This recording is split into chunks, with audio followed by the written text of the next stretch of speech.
We first meet the job guys on a job that does not go well, which was actually something that was added late in production. In the original script, as I remember, it did focus initially on Leesa's character. We needed something a little more out the gate. We wanted some energy. We wanted action. We wanted to confuse the crowd a little. Where this guy's running through the halls and he's being chased, and we have this fun shot where Herman comes around the corner in full face paint. He's 100% with everything, so if he's going to do it, he's going to do it up. Straight out of the action films and whatever else he grew up on, that's what he's about. It was pouring rain, so that made things considerably difficult for the sound. Yeah, I actually got to punch somebody on that one. That was good. We were joking that I don't get to hit enough people in this. The series finale of Game of Thrones was literally airing while we were filming this. And then I actually sat down and watched Game of Thrones with Brook that night. And they realize they need to hire some help. So Janet shows up at the guy's place. Brandon was supposed to be in the pool for that whole scene. Kind of my fault. The jumping in the pool scene kept getting pushed. I believe it was in November. I jumped in that pool and my breath was taken from me. I just... It was so cold. And he goes to try to say his line, and he just goes, nope. And then we put it into the project because it was that cold. We'll never do that again. The interviews and meeting Leesa, all fun, also helped get us our chemistry together. They have the flashback to what happened to the last guy that they hired. That was the first action thing that we shot. Just wondering if any of Kevin or Brooks' neighbors, they'd be like, what the hell? I wanted to kind of pay homage to Ghostbusters because it was a strong influence just as far as legitimately starting an illegitimate business. Job guys, what do you want? You're not doing that scene from Ghostbusters, are you? There's the visual gag of the fact that Lisa's have your own office ends up being essentially a broom closet. And then there was even a couple other funny little instances. My character, I was eating an apple, taking a bite out of the apple, and I thought, oh, okay, we're done with that scene. And I sat there and I ate the apple. And then I realized that coming out of that flashback, oh crap, my guy's supposed to have the apple. And I just have an apple core. Like I sat there and during this entire flashback, like, remember those interviews?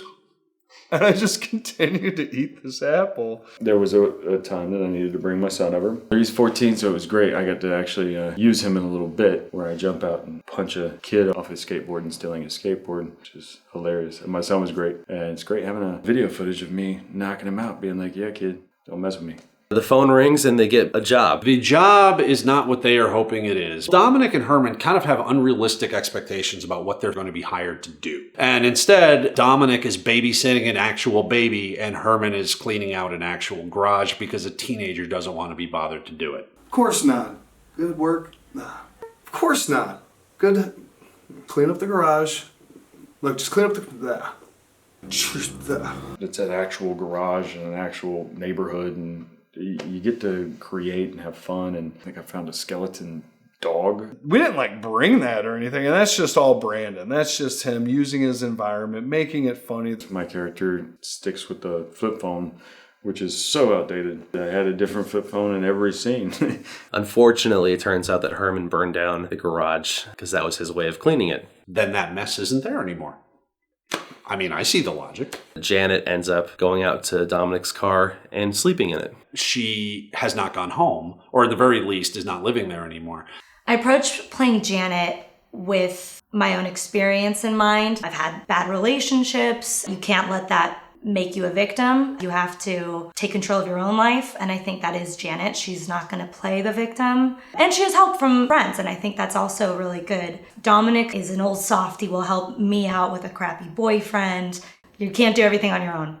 The very first shot that was ever up, myself and Leesa in the park. So Dominick takes it upon himself to go deal with her ex-boyfriend. So I had the idea of him going to get up, but he's tethered and he can't reach the door. And then Kevin wanted him to be on a headset too, like he was playing live. And I told him, like, Kevin, you couldn't play live on a N64. And Kevin just goes, nerd. It's great. He gets thrown out a window. God bless that guy. Of course, we did that with special effects and stuff, but still, he was perfect. It's my favorite shot of the whole season. We ended up doing these on all separate days. Clayton and Leesa never actually met each other. We could never get them together for the same scene. And it all did cut together seamlessly. Like you would not have ever known. because he had helped Janet get her apartment back, Janet wants to repay that favor. And she has an in connection to Kay through Kay's publicist. Got to work with Mallory. So it's funny that she's this big, but all of a sudden she's just so dominating wherever she's on screen. Myself, Brook, and Mallory went into Hollywood, just the three of us. And so we bought these cheap flowers, and it was funny because then there's the bit of her taking them and throwing them. And I stopped and I went back and I grabbed them. And then there was a lady standing on the corner and made a comment about it. So I went and I gave her the flowers. She takes him back to meet Kay, and it doesn't go well. He fanboys out on her a little too hard. I read the script. There were certain scenes that I could visualize it in my head. And I said, I want to make this a little bit bigger. They kind of let me take the reins a little bit. It was Dominick meeting Kay backstage. I just had this vision and wanted to make it as big as I possibly could. So I had Dan Garland as the hairdresser. And that I'm like, feel free, rough me up, do what you want, be aggressive with me. And when we walk over there, then you see Leesa Lee and Ashley Undercuffler, and they're all part of this entourage, and it's just so funny because it's the first time Dominick sees Kay. There's one shot where it shoots through him, you see Dominick, and he's just like this little kid. Man, it's one of my favorite scenes with Kevin in it. He's just lost all coolness, and he's all about that girl. The challenge was it was extremely hot that day. I want to say it was over 90 degrees, and heat was just building up. How you feeling? I'm good. How are you? I'm doing good. Thank you. Sarah had food poisoning, so she was extremely not feeling well and had a great attitude and was doing the best that she could. It was the last day of our principal photography because it was the toughest location to get, so that was pushed to the back end of the schedule. And I remember it was just a tremendous feeling of accomplishment after that day was done. We had gotten all of that shot. And whenever I saw it first cut together, it was one of those ones where it was, this is so money. This may be like my favorite scene. Get going, guys, because she needs someone murdered. I'm sorry, I screwed up. So they get offered a new job, and they go to this house where they meet Maria, who's played by Alex. Maria is kind of like a spoiled teenager. She's got a lot of attitude. She crushes it, and from the moment the door opens, and a lot of her stuff was improvised, or while we were on set, we were having her say different things. Is that nice? There's a kid right there. But then it turns into a weird flirting game with Maria and Dominick. But what's so great is that Herman has all these visual reactions to what's going on. And Brandon did such a good job of just kind of looking like an uncomfortable third wheel. But Maria hires them to beat up her boyfriend. So that's what they go to do. Maria needs to send them the address, and she sends Dominick a little something extra. I didn't know addresses typically came with nude photos. We never see the photo, but every time somebody else sees the photo, the description of it gets weirder and weirder. Nice. Wow, you were really flexible. How does she even bend that way?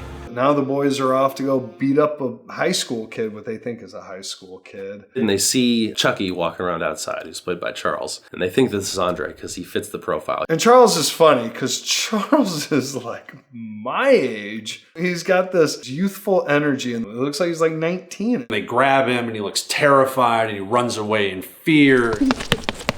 He just took off. He went all the way around the block.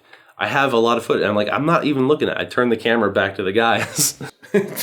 And then we go inside and we confront Andre, and we're face to face with assault rifles, guns, everything, a basic drug deal going down, and get into a shootout.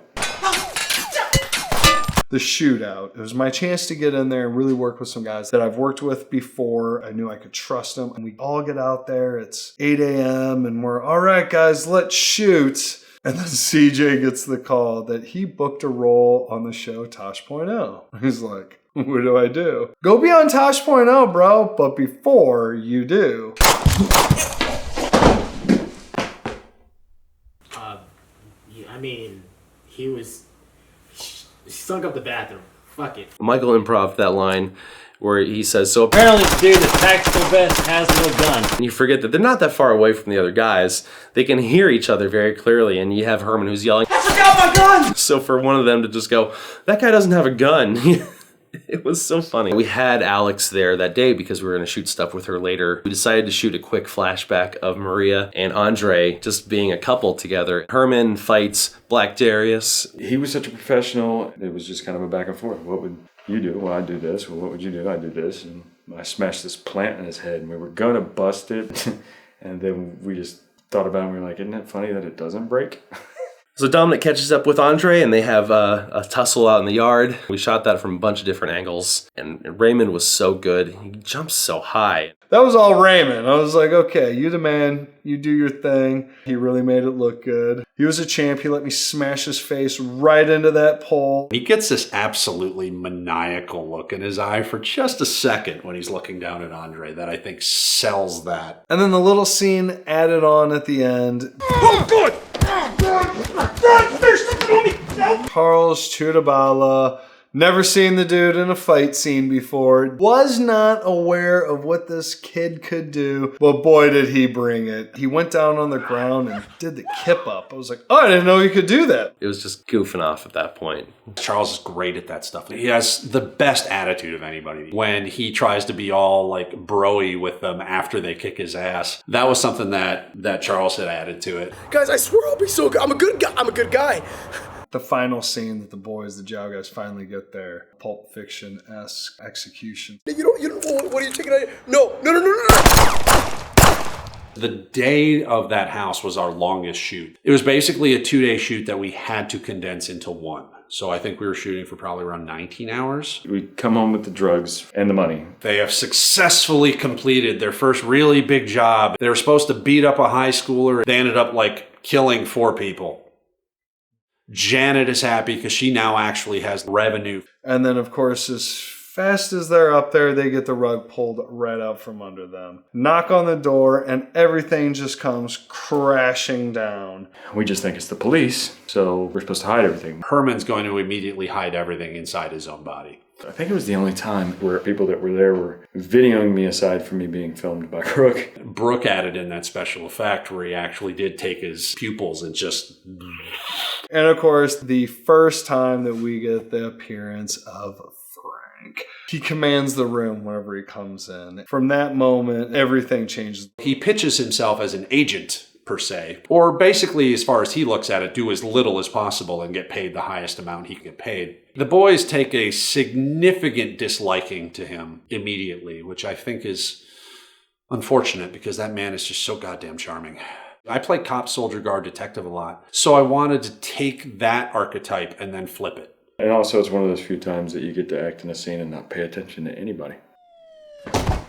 I decided to put Brandon in a hospital gown for this. In the script, it was just that he walks out of the hospital and gets in the car, but I thought, how funny would it be? We have him in the hospital gown, and he comes running out like, go, go, go! And Brandon sold it so well. And then Brandon was game to just wear that hospital gown for the rest of the episode, and a good chunk of the next episode. My daughter gets to be disgusted by me and run off, which is hilarious when I get out of the car and throw up. And you know, anytime you get to throw your kids in anything, that's the stuff they're going to remember when you're older. And then that's also where we bring back Ariana. They were not in the same location. Where Ariana was on a different day at a different location. And Brook had to kind of try to meld those two things together. And then, of course, we go see the accountant, Mr. Wonderful, played by Casey, who just nails it. So funny. And those looks on his faces, I think, were partially genuine, too, because we're riffing a little bit. And then, of course, as soon as we're leaving the accountant, there's Frank again. This is another tough scene to shoot. It was noisy again. We're just shooting out on the streets. We learn about the rival crew. And then, of course, that leads us to actually meeting them. We all had ideas for what we wanted to have happen in that scene, so it took a little time to figure out the best way to merge all those ideas together. It was tough. It was another long night. It was the first time we get to meet Sage and Vulture. Not only did they look great, they looked intimidating, each one of them with their own cool persona. The physicality that they bring, they weren't afraid to do the stunts. But mostly that scene, I think, is about Janet and her experience with the cleaning crew. My favorite part from filming was smashing a whiteboard over their heads. It was really funny seeing these like beautiful girls like kick ass but also like crawl around the floor with whiteboards on their head. It was super fun. No one understood what I was going for until they saw it in the edit and they're okay, that was pretty good. The second scene with the accountant, it's supposed to be like, what is it, like 3 hours later? It's pretty funny that he gets to really explode on that. And it was fun that Casey, obviously, we shot it all in one day. We just shot them back to back. I think we're good here.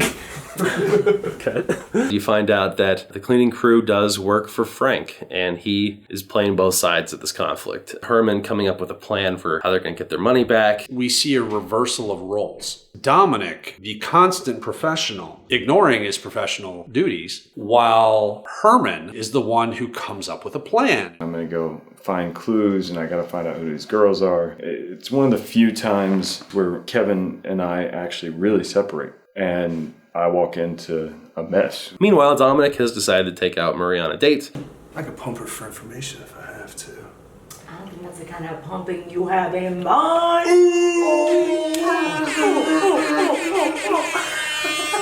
Because Herman takes the car, for once, Dominick calls a hero car. So I came up with a list of names for this new rideshare app. I translated a whole bunch of different words into other languages. Hero was one that came up. It was like a simplified version of one of those. But I liked the sound of it. It had a good kick to it. And so we ended up calling it Hero. And that's my character, Dwight. That's right. Dominick wants to use him to chauffeur him around for this date. And Dwight is kind of like, well, you know, that's not really what we do. Then the nude photo comes out. You've just appealed to my inner romantic. So he takes him to pick up Maria. She's not very happy about it, but while they're out driving, Dominick gets the call from Herman. His brother says his own name on the phone. Dominick, it's Herman.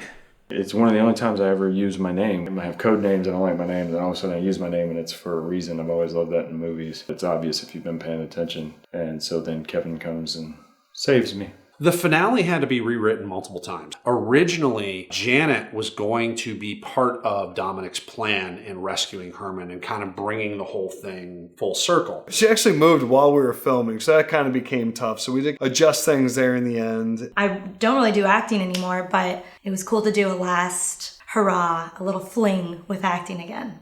It's like, okay, well, who does Dominick have with him? He's got D-Dog, but then also he's got Maria there.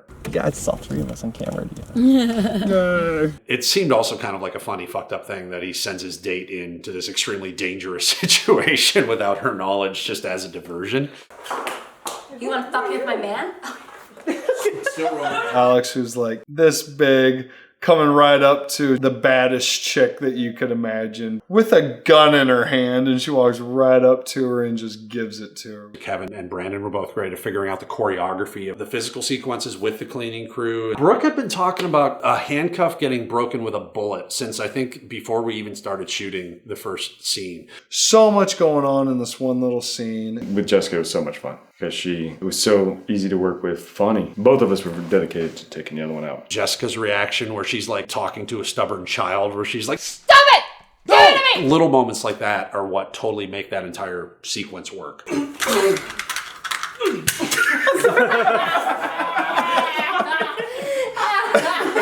able to knock out Sage, and then Vulture makes a run for it. Luckily, Dwight kept the car running, and he runs her over with the car. And then I get out and kind of, dance around a little bit in celebration that I just ran over this girl. The last scene that we see Janet in, where she's with her luggage and she had just been taken hostage and she was very kind of anxious about where this road was taking her.